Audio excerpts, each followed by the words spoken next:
negara hukum, semua sama di hadapan hukum. Keadilan dan kebenaran haruslah ditegakkan. Wahai para penegak hukum, mengabdilah demi bangsa ini. Janganlah menyalahgunakan wewenang ada padamu. Bangsa kita Belum sempat malam pertama, usai menggelar resepsi pernikahan seorang pria di Bintan, Kepulauan Riau diciduk polisi. Dirinya ternyata dilaporkan oleh istri pertamanya yang tidak terima pelaku menikah lagi tanpa izin dan restu darinya.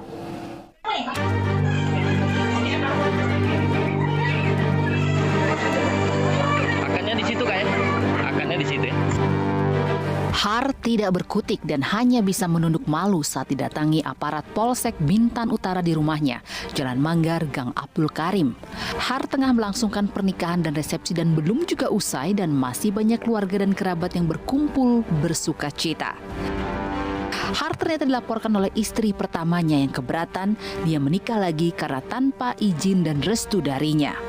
Istri pertama Har mengaku sakit hati karena merasa dikhianati. Pernikahan suaminya itu justru diketahui dari media sosial. Salam supremasi hukum. Saya nonton YouTube video yang tadi Anda itu lewat saya.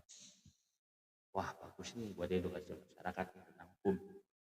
Oke, sekarang pertanyaannya gimana caranya sehingga suami yang kawin lagi tanpa izin itu bisa ditangkap polisi? Apa daripada itu suka nyok-nyok kamu datang ke polisi langsung dilayani? Enggak, pasti diusir. 1000% diusir.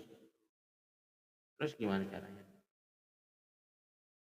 Ada langkah-langkahnya.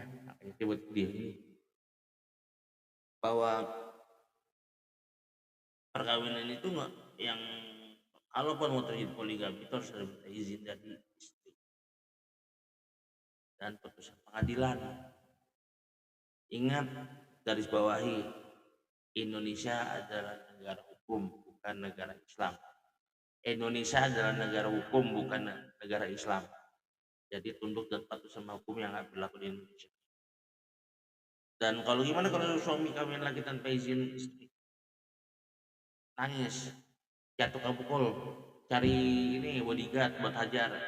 Bodoh itu namanya. Udah batalin aja perkawinannya. Batalin perkawinan, ajukan permohonan ke pengadilan.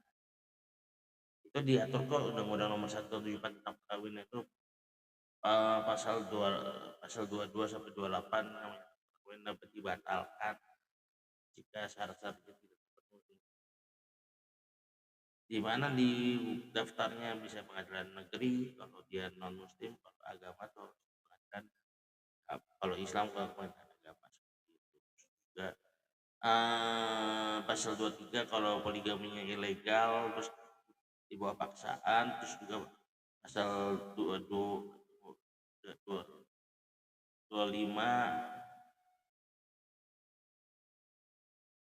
perkawinan tidak dapat dibatalkan jika segini. Kalau minta izin nikah tapi maksa terus ngancam saya dibatalkan. Ayo baguslah ancam istri kalau nggak mau dibatalkan. Terus juga pasal 25 juga perkawinan tidak dapat dibatalkan jika ada paksaan sengaja. Jadi kalau misalkan maksa ini, kamu harusnya dipaksa orang lain, nggak bisa. Jadi atas keinginan dari pihak keluarga atau pihak istri. Pasal 26 pembatalan karena poligami atau penipuan harus diajukan dalam waktu tertentu. Biasanya sih kurang dari setahun, di atas setahun udah ada luarsa.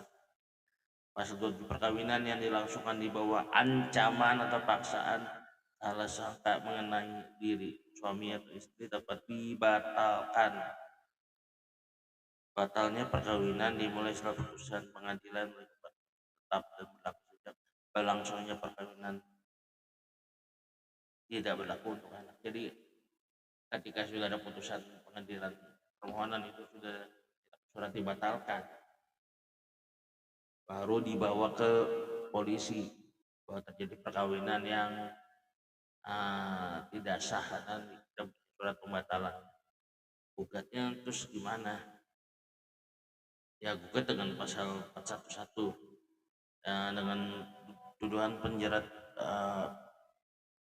perzinahan, menjerat tiap orang yang melakukan persetubuhan dengan orang yang bukan suami atau istrinya dengan pidana maksimal 1 tahun. Kalau lebih bagus lagi pasal ini kalau bisa kita digerebek, nah itu enak tuh. Kena pasal ini seperti itu.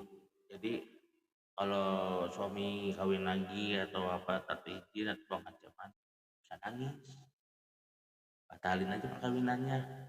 Dia megang buku nikah tapi secara negara udah ditolak semuanya. Seperti itu. Jangan lupa subscribe ya. Dan untuk advokat, mediator, hakim, auditor bisa hubungi nomor di bawah ini. Sekian, sampai jumpa di salam.